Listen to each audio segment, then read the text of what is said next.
We saw it was maybe. Oh, yeah. Our upkeep we're never 100% our people. Those additional homes. Yeah. You go all the way out with and. Taking 12, 14 people nowadays. I don't get where you study to live. I went down there in December You got enough room here for a for recruiting trip. I need to go to the grocery store. At least 18 people come from that South Dakota this year. I'm cutting. Wait, And I know that it's a single portion. Full load, I go up to Ellsworth. Yeah. See how that goes? Yeah, the state emailed about that, and I wasn't quite sure, but Yeah. So who owns that new pizza place? where? Right at where the, Aloha was. Aloha Poke Bowl was. That is the stadium guy that was partners with George, without George. Greg. So the stadium who had it originally as a pizza place, wasn't it? It was the stadium and then what's the other? No, that was after Sal was the guy from New Hampshire that bought the Greasy Spoon. Well, what's that, I'm Kevin, drawing a can blank. you hear me? We're coffee. Very much so, yes. How are you? Okay, so, Yeah, no, stadium and, I think and then the takeout place, at 131, one, I didn't know we were meeting in person, mea culpa. Two, the managers from George's place and Greg and his dad still own that building, but they are running it as 131. Okay. Yeah. The I end. think that's what we're trying to say. So, That's where we're going. Aloha Poke Bowl gone, disappeared off the face of the earth? No, he's just looking for a new place. New place, okay. All right, well, it is 4:30, so I'm gonna call this meeting to order. I do believe we have a quorum of voting members, so we can proceed. I don't know that we have any votes, but just to note that everybody is here. Any excused absences? I have not heard from anybody. They are not going to be here. So, does anybody else know? I'm thinking Greg is the only one, And Chris Wolf is typically, Chris, he's yeah. a non-voting member. but He's not you gonna did be send here. that, I saw your email. Greg is supposed to be, attending as far as I can tell. I don't see him in the attendee. Notes from him. We'll circle back at the end Yep. about excused absences and stuff. He's in Bedford.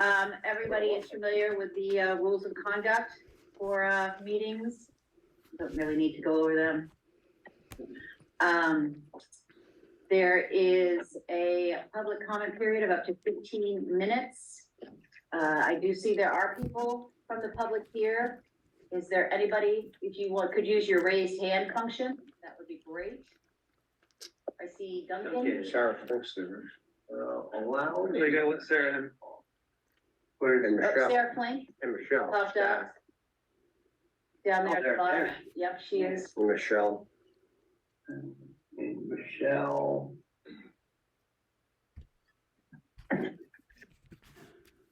You ready for public comment? Yep. Duncan, can you hear us? Yeah, can you hear me? We can hear you. Please go My ahead. entire public comment is I talked to Greg half an hour ago and he was planning to be here. Thank you, Duncan. Did you say it in person or by Zoom? I Zoom, I think. Okay. So, Yeah, by Zoom. I'm not seeing any other hands. So we will, end the public comment at this point, and we will move on to the approval of the minutes from November 16th.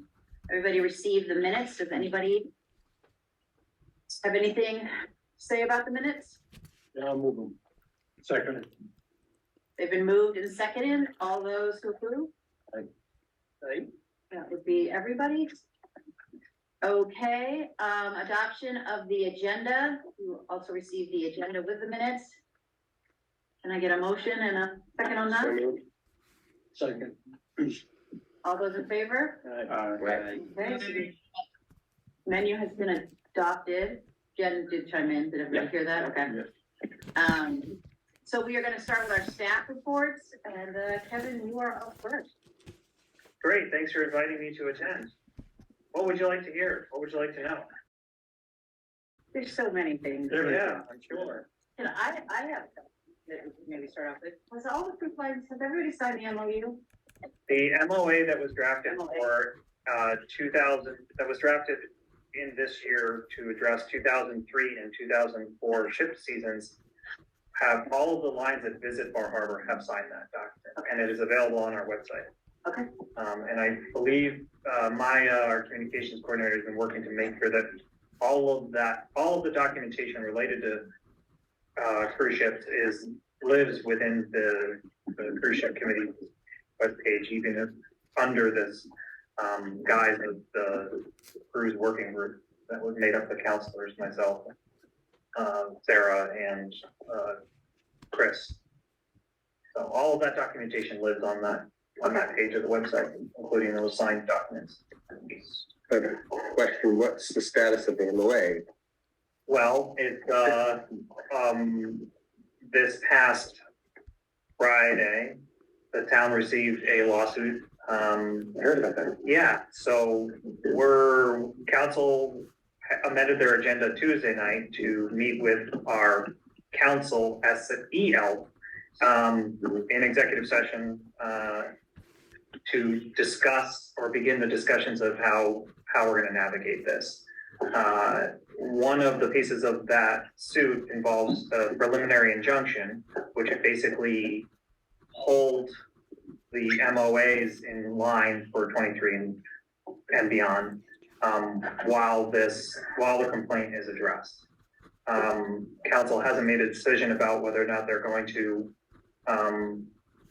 fight against the injunction or find some solution for the injunction, but we're exploring that. And that's about all I can say, coming out of that executive session, so. What's the term of the MOA? The term of the MOA is the term. The length of Time. Okay, so the idea behind the MOA, or the concept of the cruise, and it's under the guise of the cruise management plan, is that at the end of every season, we review how the season went, and then potentially modify that MOA for the following season. So at the end of the 2023 season, we would evaluate how 2025 season is going to go. Right. So this established both this MOA established both the 2023 season and the 2024 season, but hasn't done anything for the 2025 season. So the MOA would incorporate the 3,800 per day, and then the caps for the month. And looking at some of that information, it shows that September, obviously, because of the ships that have been booked already, those were grandfathered in.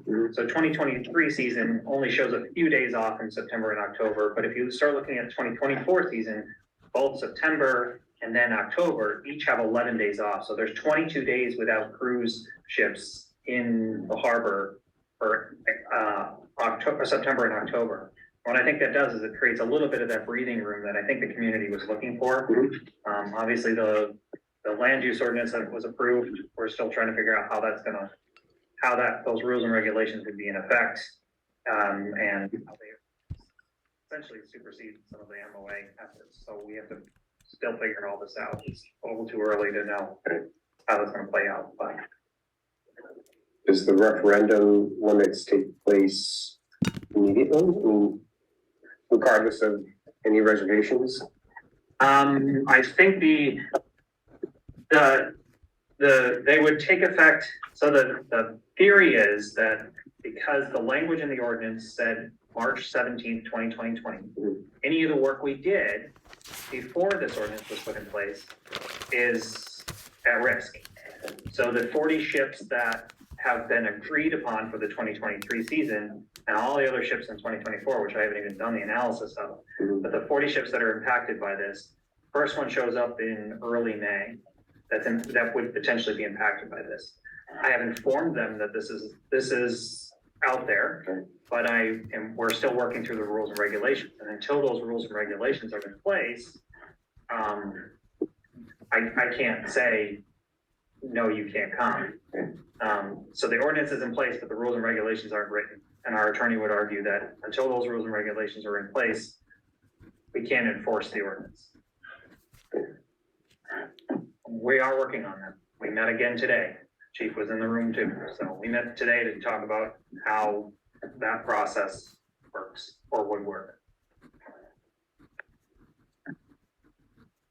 Go ahead. So I guess like, just to clarify John's question there, so even for existing reservations prior to the March 16th Those will be date of honored. the stuff, those reservations are honored, but you say if there were, you know, the rules and regulations and enforcement put in place for the citizens initiative, that would apply to those vessels that made reservations prior to March 6th? Okay. No, so there's, Yeah, that's all, and so anything after that But date. yeah, and I wanna just circle it one more time so everyone's clear. All the ships that had previously booked prior to March 17th, 2022 can still come to port, don't have to follow this 1,000 passenger anything. Any of the ships that were then approved by the harbor master from the MOA are potentially at risk unless we have an injunction or we figure out some sort of terms in which we can allow them to show up anyway. My concern is that if we deny them, they also have a right to file suit against the town. And I'm trying to prevent more lawsuits I'm trying to prevent lawsuits rather than take on more. I also have to worry about our relationship with all of the other ports that are impacted by this. So I'm trying to navigate these really rough waters. I don't have answers. No, I just wanted to, that's all I wanted, was just Yeah. clarification on that.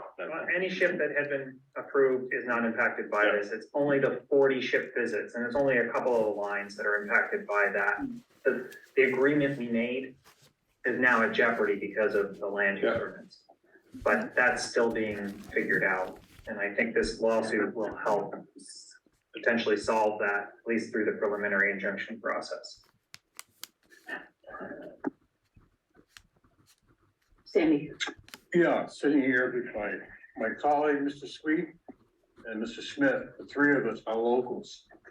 And I remember well the fall of 1947, the fire, and everybody in town was gathered at the town pier waiting for the Navy to send a ship that never arrived. And after the fire, at the time, my father was chairman of the Board of Selectmen. And a group got together, mostly friends of my father, who were parents of my friends. And they started a group that bought the old, what is now the Motor Inn, and went out and sold stock in order to get a place where people could come and vacation in Bar Harbor, because they were destitute at the time. So I commend Skip and Evan for taking a positive attitude about this. This is a business community, and granted, what you said is perfectly true. What we do affects the coast of Maine. It doesn't just affect Mount Desert Island. It affects Portland, all the way up the coast. And I look at what property values are going here, are just astronomical. And I commend you to taking a positive attitude about it. We are a business community, we're a resort community. And I think, yes, there has to be a sense of balance. I believe in balance. But in some parts of it are out of control.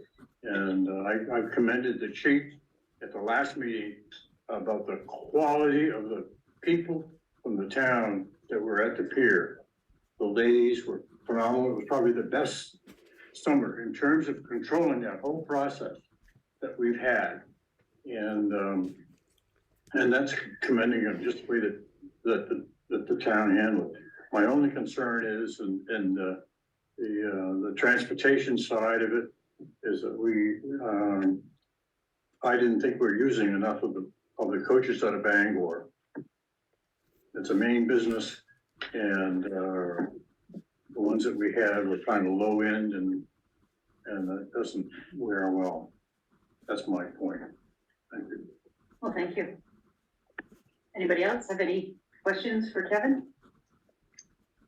You said there was 22 days in 24 in September and October that are no ships? 22 days that have, between the 2 months, that's a total of 22 days that would have no ships.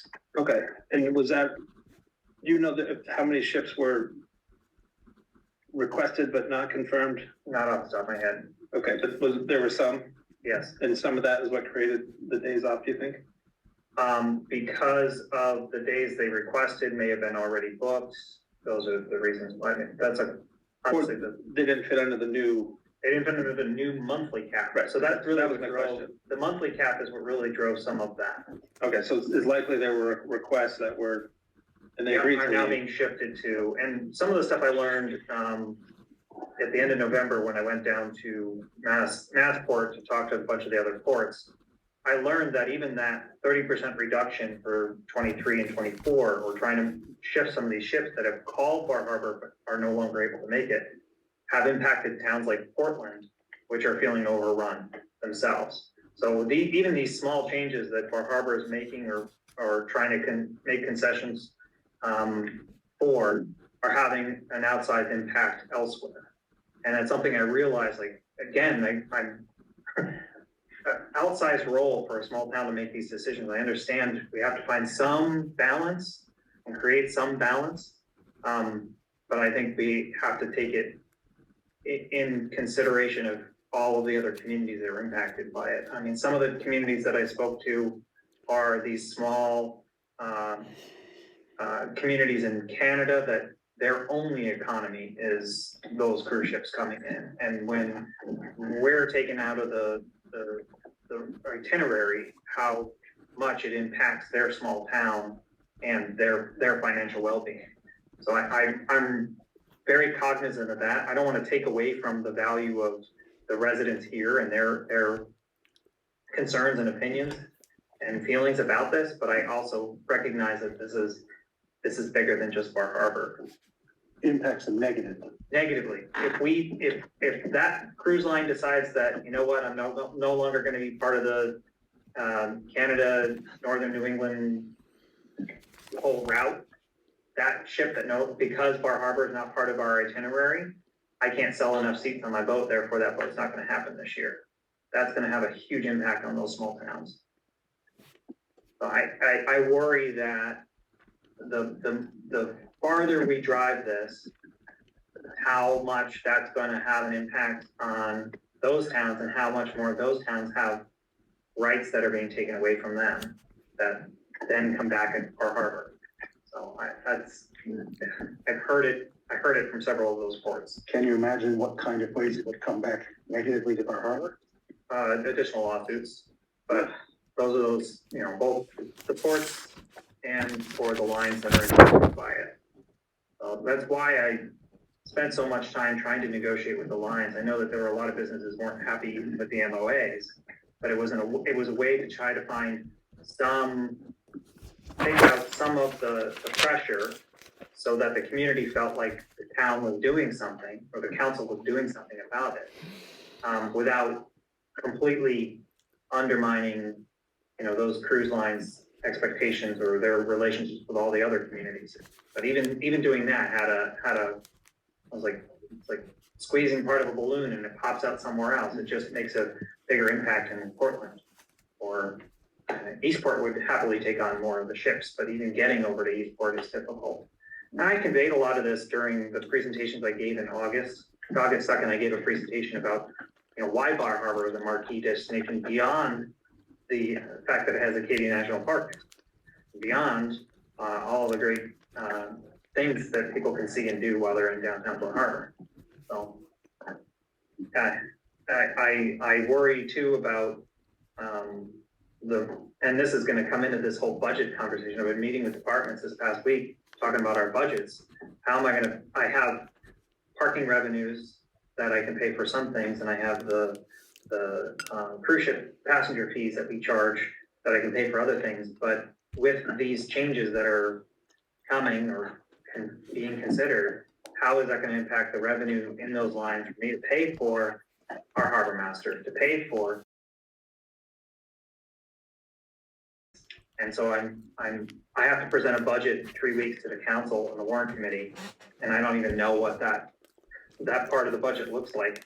I might submit 2 versions or 3 versions based on where I may think these things are gonna go, so. Weird time to be the town manager of Bar Harbor, let me tell you. Interesting, I asked our previous town manager, I said, okay, so we eliminate cruise ships, what's gonna happen? He says, taxes are gonna go up. And taxes are going up anywhere, and astronomical, and they say affordable housing. One of the girls that works on the pier with us lives in Southwest Harbor, he says, there's never been affordable housing on that island, ever. They can't even come up with a definition for it, you know. And I look at property values and houses are being purchased to create dormitories for summer help. In close to my neighborhood, there's one old house that belonged to Homer, who was a janitor at the Y. And it sold for $385,000 last fall. It sold again last month for over $400,000. And the house next door is smaller, but nicer shape, but a small lot. And it listed for $595,000 and it sold in 1 week. The people who lived there, local 2 couples were in there, and they just couldn't afford to buy it. And it was bought for housing, for help. It sits there in the winter. Thank you. Anybody else for questions specifically for Kevin? Well, Chris isn't here, but I, if somebody could, maybe listed, if there's a way to know how many ships would have fit under, that wanted to come in 24 that would have fit under the old caps and then had to go because of the new caps, that would be, I know we figured out 1%. I'm pretty sure we've already done that I calculation. have that data somewhere. Yeah. Okay.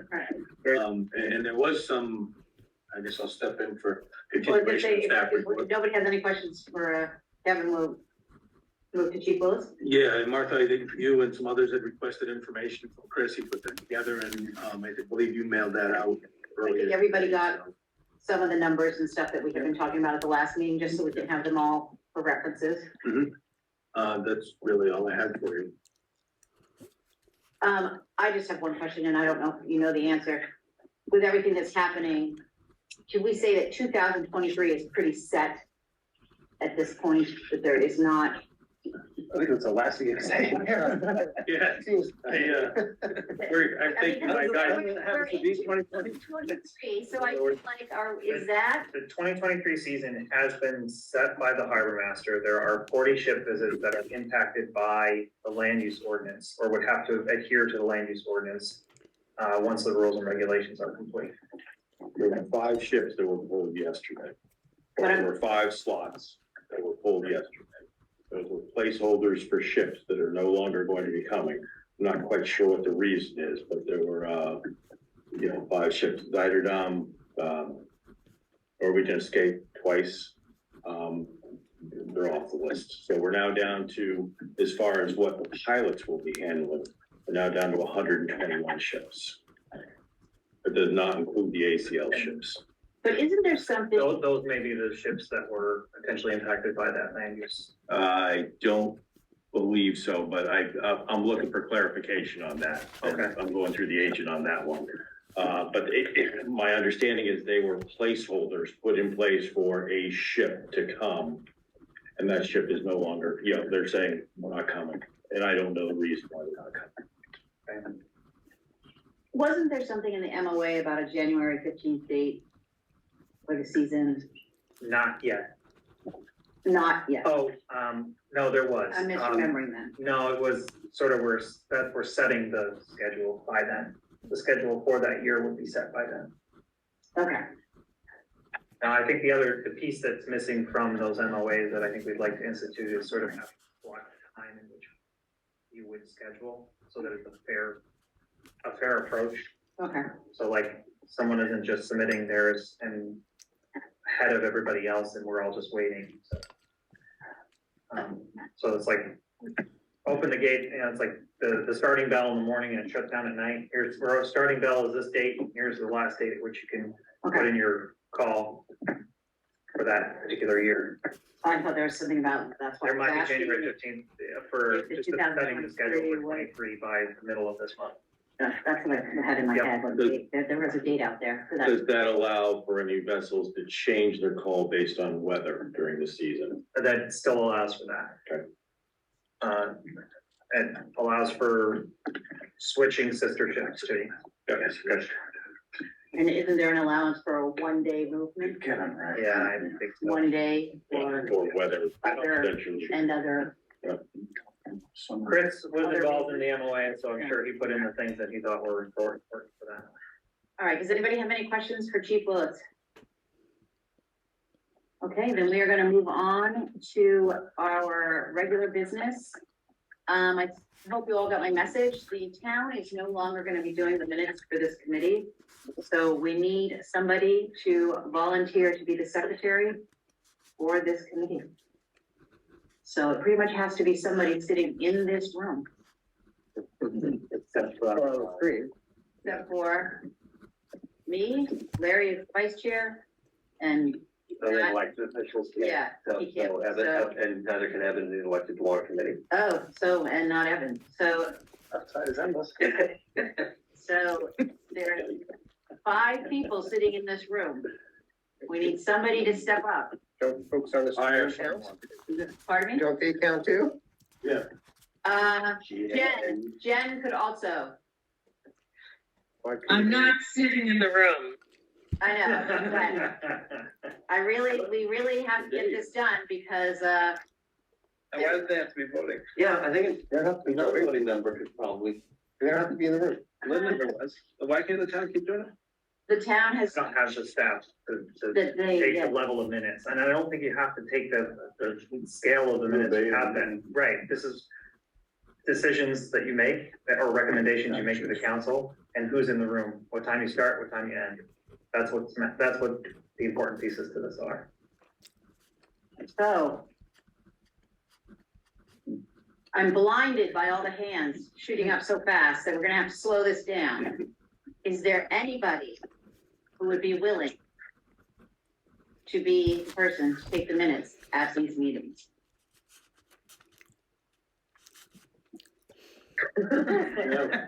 Okay. We have to have somebody. So we actually should have done that before we started even talking today then. Well, I did send out a couple messages asking people and heard nothing. That should have been all Kevin. Yes. What happens when a committee does not have a secretary? Someone needs to at least state who's here, when you started, when any votes were made, and when you ended. That's all I need. Not hard. Who's here? All right, fine. I was trying not to volunteer for anything else this year. Since you guys are really stubborn, I'm gonna fall on that sword for you. Thank you, Jeremy. Okay, so if somebody can nominate Jeremy, I will nominate Jeremy as our. thank you very much. Second. All those in favor? All right, so we now have a secretary. Thank you very much, Jeremy. I do really appreciate it. The in-town drop-off. I reached out to the chamber because the chamber has kind of been has spearheaded this for many years, the in-town drop-off up on Mount Desert Street. Mel Brayton has really been the leader, the point person on this. I did talk to her. She was gonna try and get on today. She's at home, working from home, and they were having some power, internet, some issues. And so she was not sure she was going to see her name up there. But this, I could just tell you briefly what she did tell me about the in-town drop-off up there. The reason it did not happen this year is the thing that affects everybody, staffing, because the chamber does send a person up there to help during the day with the cones. The police department was putting the cones out at night, leaving them on the sidewalk, that type of thing. It was sort of a joint effort, but it became more than they could handle. So I think, and there was not a lot of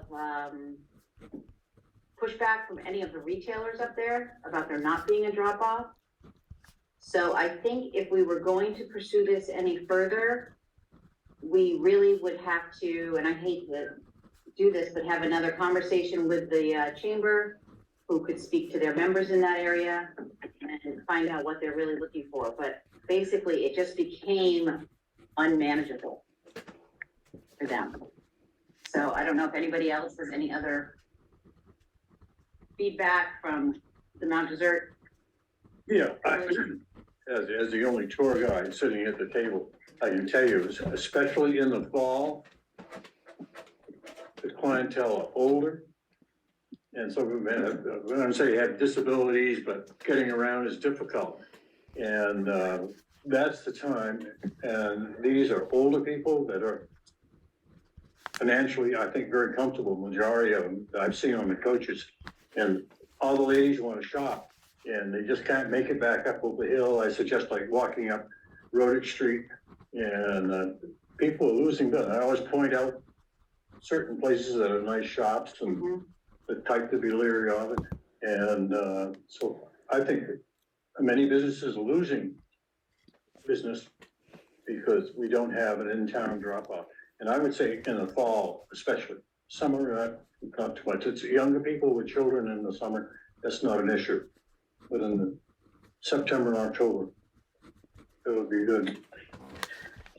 Well, I can reach out to the chamber again and ask them if they want to speak to their members about this directly, but I just know that it became difficult. The other thing I just am remembering that Mel did tell me is the buses, the timing of the buses became, it's harder when they're short-staffed to get somebody up there to begin with, but also if everything gets behind or it's running late, then guess when the bus is gonna be there and stuff like that. So that was also part of the problem. Can I throw a few?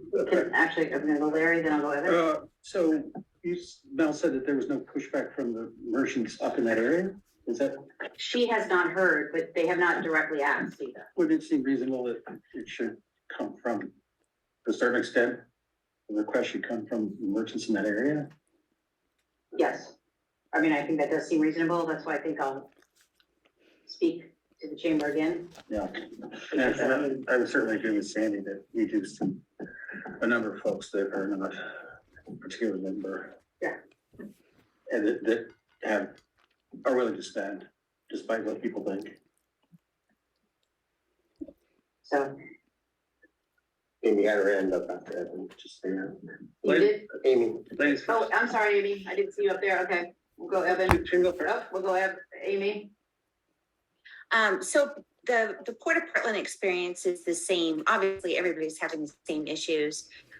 With their program for 2023, they're looking at reaching out to the university system or, the local technical college system to see if there are any opportunities to work with tourism and hospitality. And Sarah's had a few discussions with leadership on that. To see if there's a way that we can kind of bridge the younger community, the school community and educational programs with getting into supporting tourism entities and tourism as a whole.